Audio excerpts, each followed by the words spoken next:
Aquí tenemos el siguiente ejercicio de explosiones, que es de nuevo un ejercicio en el que se cumple el principio de conservación del momento lineal o cantidad de movimiento y que tenemos que, como primer paso, leer el enunciado hasta tener muy clara la situación. Después hay que dibujarlos, hacer un dibujito del antes de la explosión y después de la explosión, en el que aparezcan representados el vector velocidad de el objeto que explota, en este caso un cohete, y, después el vector velocidad de los fragmentos en los que se rompe. Pues vamos a empezar. Primero dibujamos los ejes X e Y y ahora en el dibujo de la izquierda representamos el cohete con su vector velocidad y aquí cada uno de los fragmentos con su vector velocidad. Ya tenemos representado el vector velocidad del cohete y de dos de los fragmentos de los que me dicen en qué dirección sale. Para saber en qué dirección sale el otro fragmento, tenemos dos posibilidades. Una, como vimos en el otro problema, en el problema anterior de explosiones, podemos, aplicando el principio de conservación del momento lineal, deducir en qué dirección tiene que salir el tercer fragmento para que la suma de el vector P de los tres, es decir, el momento lineal del primer fragmento va a tener la misma dirección que el vector velocidad. El vector momento lineal del segundo fragmento tiene la misma dirección que el vector velocidad. La suma de estos dos me va a dar pues uno en este cuadrante, en el primero. Bien, el tercer fragmento tiene que ir en una dirección tal, la misma dirección es la que lleva, la dirección y sentido del que se mueve coincide con la de su vector P. Bien, pues ¿qué vector P, qué vector sumado con uno que lleva esta dirección en este cuadrante, me da como resultado este? ¿Vale? Este más este me da para acá. Pues un vector que está en este cuadrante, ¿con qué otro vector se tiene que sumar para que me dé un resultado en el eje Y? Pues haciendo el mismo razonamiento que en el ejercicio anterior, podemos ver claramente, llegar a la conclusión de que tiene que estar en este cuadrante, porque ese vector, si el tercero va en este cuadrante, tiene dos componentes, una en el eje Y que va para arriba y otra en el eje X que va para allá. Esta se anula con la componente en X de la suma de estos dos y da como resultado para arriba. Bueno, podéis parar el vídeo y pensar detenidamente hasta hacer esta reflexión. De todas formas, otra opción es, bueno, pues poner un valor genérico y deducirlo haciendo operaciones, ¿vale? Si queréis, bueno, en este vamos a hacerlo de esta segunda manera.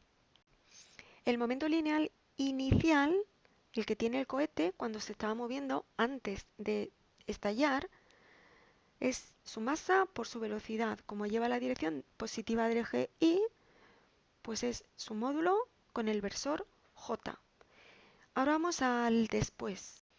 El momento lineal final sería la suma del momento de los tres fragmentos, P1, P2, P3, que es la masa de cada fragmento por su velocidad. Vale, bien. Si os fijáis me dicen, el cohete se divide en tres fragmentos iguales. ¿Eso qué significa? ¿Cómo se traduce? Pues quiere decir que M1 vale lo mismo que M2, vale lo mismo que M3. La única manera de que eso ocurra es que cada fragmento tiene una masa que es un tercio de la masa inicial. Así que sustituimos ahora M1, M2 y M3 por un tercio de M en cada sumando. Y ahora podemos sacar factor común un tercio de M y llegamos a esta expresión. Voy ahora a borrar, a despejar un poquito la pizarra para poder seguir haciendo operaciones. Hemos llegado a esta expresión y ahora sustituimos V1 y V2, puesto que se conocen, pues por una expresión más concreta. El fragmento 1 me dicen que sale en esta dirección. Quiere decir que se puede expresar V1 como su módulo seguido del versor J. ¿Cuál es su módulo? Fragmento que sigue hacia arriba con la velocidad 45. Pues escribimos 45 J. El segundo fragmento me dicen que sale, tiene una velocidad de 24 metros segundo en dirección perpendicular hacia la derecha, este. Por lo tanto, se puede expresar como 24i. Y del v3 no sabemos nada, pues ponemos v3.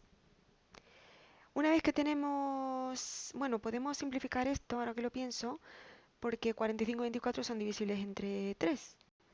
Una vez que llegamos a esta expresión, aplicamos el principio de conservación del momento lineal. Llegamos a esta expresión que, por cierto, antes se había puesto aquí j en lugar de i. ¿Cómo se puede simplificar? Pues claramente vemos que podemos dividir entre m en ambos miembros. Y ya lo que hacemos es despejar v3 de esta expresión vectorial. Y llegamos a esta expresión para el vector velocidad del componente 3. Puesto que la j es positiva, la componente en dirección y la componente en dirección y, o sea, la componente en dirección x es negativa, quiere decir que tal y como habíamos deducido antes, sale despedido en el cuarto cuadrante. Vamos a calcular ahora el módulo de este vector y este es el resultado.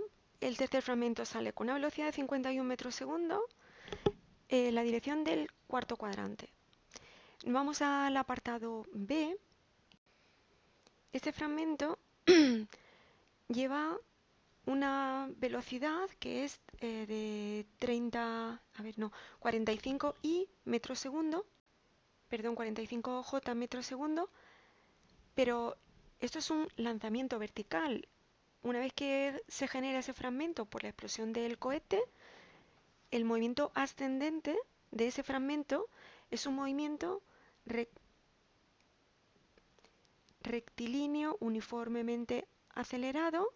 ¿Y cuál es esa aceleración constante a la que está sometido? Pues la de la gravedad, que lleva sentido contrario, esta es g, sentido contrario al del movimiento.